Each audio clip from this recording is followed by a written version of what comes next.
Hello everybody. Today for your writing, you will be writing your rough draft of your informative paragraph. When you write a rough draft of an informative paragraph, just like any other paragraph, we need to make sure we have three parts to it. So we need an introduction, details, and a conclusion. And remember, your details and examples are going to go into the body of your paragraph. That's where all your really great information is. So, another two things that you definitely need to remember at the very beginning are to write a title. That should be the topic of what your whole entire paragraph is talking about. Then you indent. You have those two finger spaces that start off your paragraph, and you only do that big of a space on the first line. That's your indent. Okay, so I'm going to go through and just label each part so you can see some examples of what it might look like when you write yours. You and I are both writing about tigers this week. So we watched the video, we did our research, now you know a lot about them, and you're ready to share all that knowledge that you gained like you're an expert about tigers. Okay, so in my introduction, I need two different parts. I'm going to have my hook and my topic sentence. And when I write a hook, that's supposed to make it very interesting for people to read and make them curious about what I'm about to tell them. So a question is a great way to start that hook. That's an option you have. You can say, have you ever seen or have you ever heard of, have you ever seen the biggest cat in the animal kingdom? So I bet they're thinking like, what is the biggest cat in the animal kingdom? They want to know more. That's my hook. Okay, I've got that part. Now I'm going to go to the next part of my introduction, which is my topic sentence. This is where I really need to be telling them exactly what I'm about to talk to them about.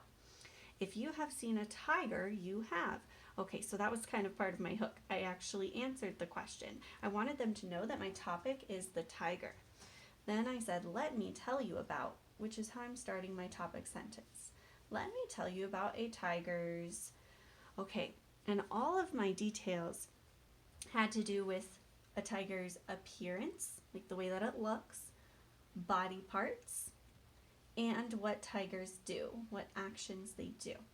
Okay, so that leaves three different things that I'm going to teach them about. All of those things go in a list in my topic sentence. Okay, now comes the part where I do my body of my paragraph. I'm just going to go ahead and put a star next to my introduction saying, yep, I've already got my introduction. A tiger can be very fluffy. So I wanted to first talk about the tiger's appearance. So I'm teaching them about its fur. They are orange with black stripes that help them hide from their prey. Ooh, I just remembered something. Sometimes they can be white too. So I'm going to add they are orange or white with black stripes that help them hide from their prey in tall grass. Okay, that was what I learned about their appearance. That's detail one. In addition to this, that's a great way for me to transition. You should have some transition words in yours too. In addition to this, their bodies have many powerful and useful parts. Oh yes, okay, perfect. I'm about to teach them about their body parts. I'm staying right on track. For example, oh, there should be a comma after that transition. So after you tell them they have powerful parts, it's not very interesting if you don't tell them what those are. So you need to teach them a little bit about that by giving you an example. For example, their four gigantic front teeth help them bite their prey. I don't feel like I'm done because I wanted to also share about their eyesight, so I'm going to add another sentence to this detail. They are also great hunters because they have excellent eyesight. Oh, I definitely am proving that they have useful and powerful body parts. Let's see. Now I have to make sure that I talk about what tigers do, because that was the third part of my topic sentence. Tigers have a lot to do every day. They hunt for meat, leave their scents to show their territory, and they enjoy swimming. So I taught them three different things that tigers like to do. That was my last detail in my body of my paragraph. Okay, so now I'm ready to wrap it all up and tie it with a nice pretty bow for my conclusion. Let me label this as my conclusion. We can start our conclusion with something like all in all, overall, in conclusion, but the transition word that I chose was overall. I'm going to put a comma after that. Overall. overall, tigers are powerful and interesting animals.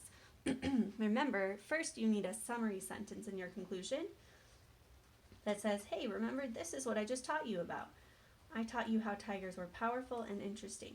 I don't want to go into too much detail. I'm not going to talk about their teeth again. I'm not going to talk about their fur again.